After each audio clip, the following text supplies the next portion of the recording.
In today's video, I'm gonna show you how to blur photos in Canva. So first open up your design in Canva and drag your image onto your canvas.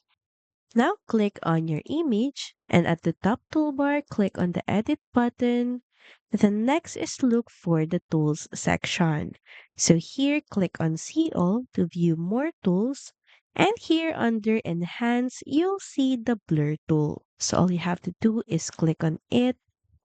Now if you want to blur the whole image, switch to whole image tab and here drag the blur slider to the right to increase the blur effect or to the left to reduce it. But if you want to blur only a part of the image, switch to brush and of course set the brush size and intensity of the blur and simply paint it to your image. And instantly the blur effect will be applied on that specific area.